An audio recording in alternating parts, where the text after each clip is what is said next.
আমার কথা তোমাকে ডিভোর্স দিয়ে দিছি, তোমার মনে তুমি আমার মনে আমি, আমি তোমার অন্য জনের সাথে নাচ গান করলে তোমাদের দলে কেন এখন? তাকে 15 লাখ টাকা সে তো মনে করেন বাসা ভাড়া দিবে পারে না, ঢাকা শহরে তখন বাসা নাই, তখন তো টাকার অবশ্যই আমার বাসায় আসে ভাড়া থাকতে, সে 15 লাখ টাকা সে পাবে কোথা থেকে?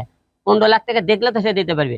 আর 15 লাখ টাকা যে আপনাকে মিডিয়ার সামনে বলতেছি, 15 লাখ টাকা আমি যদি নিয়ে থাকি এগুলো সাক্ষী প্রমাণ দেখাতে পারে, তাহলে অবশ্যই 15 লাখ টাকা আমি দিয়ে দেবো, যে সাক্ষী প্রমাণ দিতে পারলে। যে কোনো জিনিসই যদি মনে করেন বিয়ের কথা বলতে পারে, সে বিয়ের কাগজপত্র যদি দেখাতে পারে, তাকে আমি বউ হিসেবে গ্রহণ করে নেবো। সে যদি মনে করেন যে সমস্ত কথাবার্তা বলতেছে, সে যদি প্রমাণ দিতে পারে আমি আপনাদের মধ্যে কথা বলতেছি, আমি সব কথা আপনাকে আইন আদালতে যে শাস্তি হবে মাঠে পেতে নেবো। আদালত এই সমস্ত কথা সে প্রমাণিত না করতে পারে, তাহলে কিন্তু তাদেরকে কিন্তু শাস্তি হতে হবে। ওরা মনে করে ধর্ষণ মামলা তো সোজা নাই, এখন ধর্ষণ মামলা সরকার নিয়ম করছে, কেউ তো মুখে ধর্ষণ করে ছেলেটা যত অপরাধী, মেয়েরও তো এতটা অপরাধী। এখন সময় দুইজনের মনে করে খালি মামলা করলে না, মামলা তো অনেকে ধারা জানেন না। আমরা তো আগে থেকে স্বতন্ত্র ছিল, হিরো আলম এখনো স্বতন্ত্র। আপনারা আজ পর্যন্ত কিন্তু কোনো দলে মনে করে কাগজ কলমে দেখাতে পারবেন না হিরো আলম এই দলের সাথে যুক্ত ছিল, এমন কোনো দল আপনি দেখাতে পারবেন না। আমি যে কোনো লোক আমরা যে কোনো পোস্ট করতেই পারি, কিন্তু আপনি হলে যে তাই বলে মনে করেন বিএনপি নিয়ে পোস্ট করলে বিএনপি গেছে, জামাতের নামে পোস্ট করলে জামাত গেছে, আওয়ামী লীগের নামে পোস্ট করলে আওয়ামী লীগ, তা না।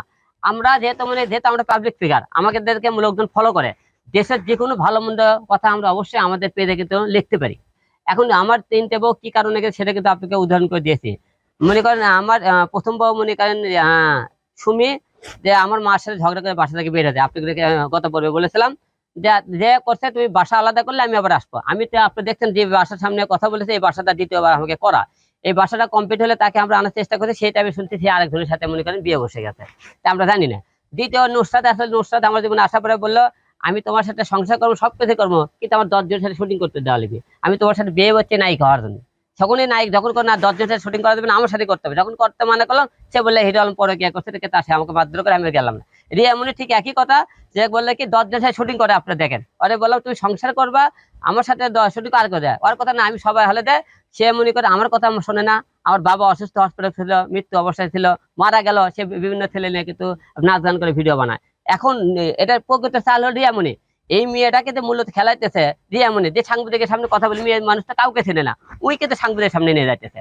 এবং ওই আর মেয়ে আবার দেখবেন ওরা দুইজনে সেই যে গালাগালি তারকে কল রেকর্ড শুনবেন, দুইজনে সেই গালাগালি তারা আবার দুইজনই গলা ধরে ঘরে, দুইজনে করে মনে করেন হলে যে আমার নামে মামলা করতেছে। তার এর মধ্যে বোঝা যাবে মূলত টার্গেট হলে রিয়ামণি এখন একটা রিক্সাওয়ালা দেখলো থু মারে। হ্যাঁ, কারণ তুই বাপ হলে তো অসুস্থ ছিল হসপিটালে, তুই হলে নাচগান দেখলি ইস্কালা থু মারে বলতো, মুখ দেখাতে পারতে না সমাজে, রাস্তাঘাটে বাড়াতে পারে না। এখন এরই পরিকল্পনায় আমার সম্মান কি হানি করা যায়, এই জন্য সে করতেছে কি এই মেয়েটাকে নিয়ে খেলতেছে। আপনার সবাইদের বাংলাদেশের একটাই নিয়ম, পুরুষ দমন করার জন্য নারীদের দমন করতে হয়। পুরুষে কোন ডিস্টার্বেলি কয় যে ওই মেয়ের চরিত্র খারাপ, ওই মেয়ের চরিত্র খারাপ, ছেলের চরিত্র খারাপ, আমরা ছেলেরা দিই দোষ মেয়েকে, মেয়েরা ছেলেকে দেন। মূলত চরিত্র খারাপ আর আপনারা কিন্তু দেখবেন ছেলেকের উপরে করেন মূলত উঠতে আসে যে ছেলেরাই খারাপ, কিন্তু ছেলেকে কথা বলে ঠিকই কিন্তু প্রমাণ করতে পারে না। এখন মামলা করবো আমরা রিয়া মনির নামে, মামলা করবো আর মিথিলার নামে, কারণ এরা দুইজনে মনে করে আমার সম্মান হানি করতেছে। এবং এর সাথে যেগুলো সাক্ষী আছে, যে আমার মনে করে আমাদের কিছু চেলাপেলারকে বৌড়ার 2-4 জন দিচ্ছে সাক্ষী, তারপর আরো কিছু চেলামেলারকে মনে করে নিয়ে উস্কানি দিচ্ছে।